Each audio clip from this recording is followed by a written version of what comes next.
Mari kita buka video ini dengan sebuah pertanyaan yang menarik, yaitu seberapa kuatkah Makima ketika dia sudah memutuskan untuk bertarung dengan serius?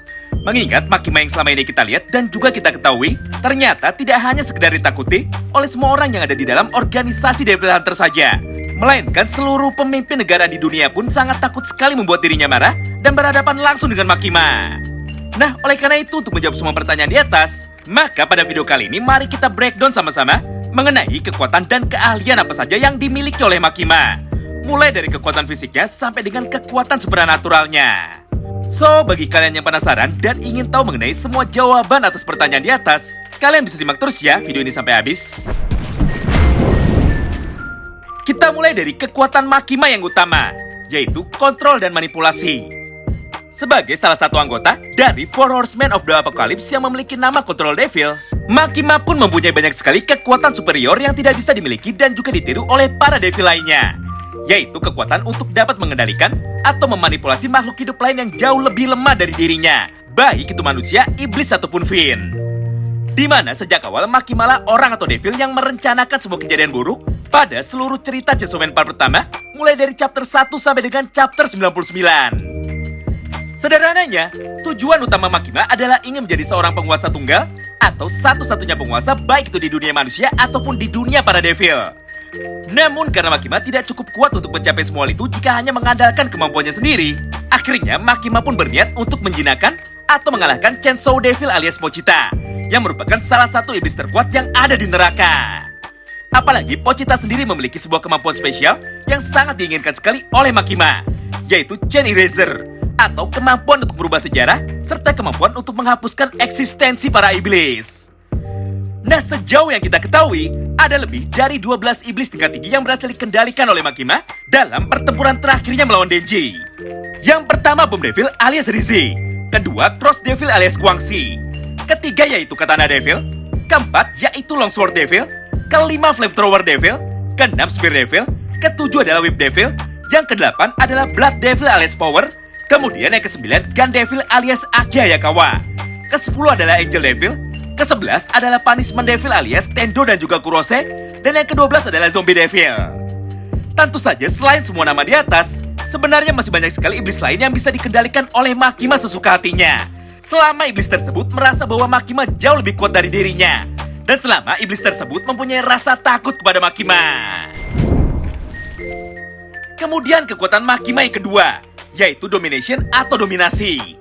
Dimana selain bisa mengontrol dan memanipulasi para iblis ataupun manusia lainnya, Makima juga dapat menggunakan semua kekuatan asli dari para iblis yang dia kendalikan, dengan cara menggunakan rantai yang diikat kepada tubuh para targetnya, atau dalam bahasa aslinya, kekuatan itu disebut dengan Chain Entanglement.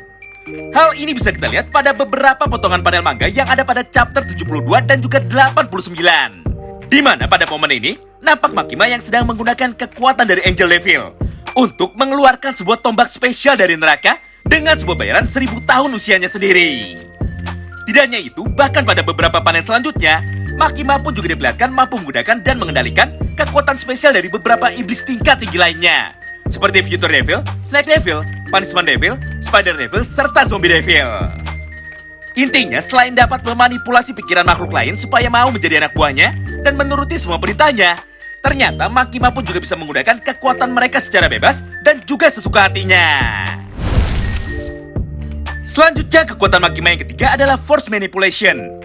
Nah, di antara semua kemampuan lainnya, kekuatan Force Manipulation inilah yang paling sering sekali digunakan oleh Makima hampir di semua situasi.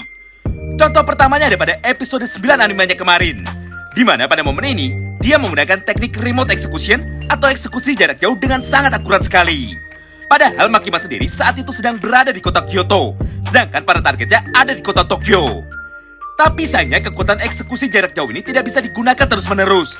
Karena untuk menggunakan teknik ini, Makima harus menyiapkan beberapa orang manusia untuk dijadikan tumbal, sebagai ganti dari nyawa para target yang ingin dia bunuh. Selain Remote Execution atau eksekusi jarak jauh, Makima pun juga memiliki kemampuan tembakan tak kasat mata, dengan menggunakan kedua jarinya dan membentuknya seperti sebuah pistol. Di mana teknik ini biasanya selalu dia gunakan untuk membunuh para lawannya secara instan sambil mengucapkan kalimat berikut. Saking hebatnya, bahkan power pun bisa langsung dibuat mati seketika, Setelah terkena tembakan atau teknik force manipulation ini secara langsung, tanpa bisa meregenerasi tubuhnya lagi.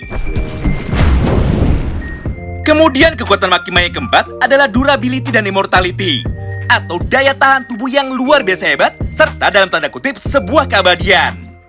Di mana Makima sudah sering sekali diperlihatkan mampu bangkit dari kematiannya, meskipun sudah ditembak ke arah kepala oleh para kelompok teroris yang menyerangnya, ataupun ditembak oleh Gandevil pada chapter 76 ke arah kepalanya juga. Tidak hanya itu, bahkan Makima pun mampu terus meregenerasi semua luka yang ada di tubuhnya dan tidak bisa merasakan sakit sama sekali. Sejauh ini di dalam manganya sendiri sudah disebutkan dengan jelas bahwa mulai dari chapter 1 sampai dengan chapter 93, Makima sudah mati sebanyak 33 kali. Itu pun tidak termasuk dengan kematian Makima lainnya saat menjalani pertarungan terakhirnya melawan Denji. Di mana pada momen ini, Makima sendiri telah berhasil dibunuh oleh Denji sebanyak 26 kali. Sebelum pada akhirnya Denji memutuskan untuk memakan sisa potongan tubuh Makima agar dia bisa mati permanen dan bereinkarnasi ke tubuh barunya lagi, tanpa perlu membawa semua ingatannya di masa ini. Oh iya, sebenarnya semua keabadian dari Makima tersebut bukanlah tanpa alasan.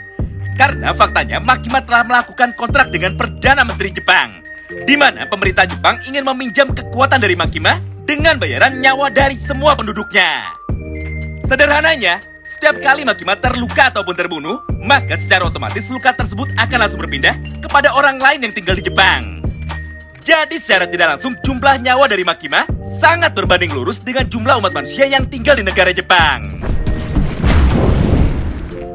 Selanjutnya, kekuatan Makima yang kelima adalah teleportasi dan juga telekinesis.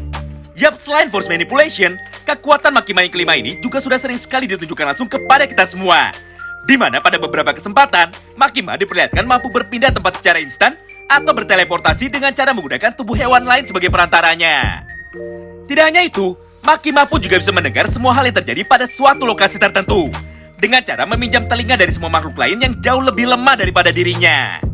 Itulah yang membuatnya bisa tahu mengenai semua hal yang dibicarakan oleh Denji dan juga Rizzy ketika mereka sedang berduaan, serta bisa tahu mengenai semua rencana dari Kishibe dan juga Kuangse, padahal saat ini Makima sedang berada di lokasi berbeda. Nah, selain sebuah kekuatan di atas, sebenarnya Makima pun juga merupakan salah satu iblis dengan tingkat intelijensi yang paling tinggi jika dibandingkan dengan para iblis lainnya, di mana Makima mampu menciptakan sebuah rencana panjang untuk bisa mencapai semua tujuannya.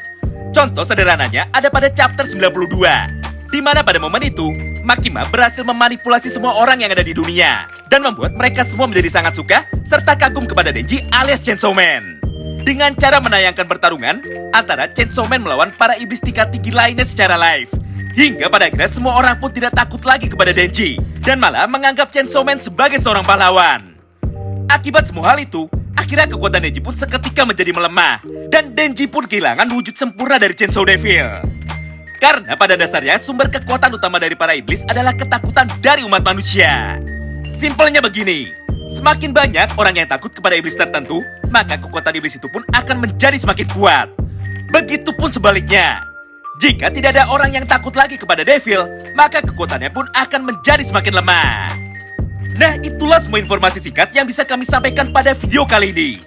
Kira-kira siapa lagi ya karakter yang menarik untuk kita bahas mengenai sekuat apa dirinya di dalam anime Chainsaw Man ini?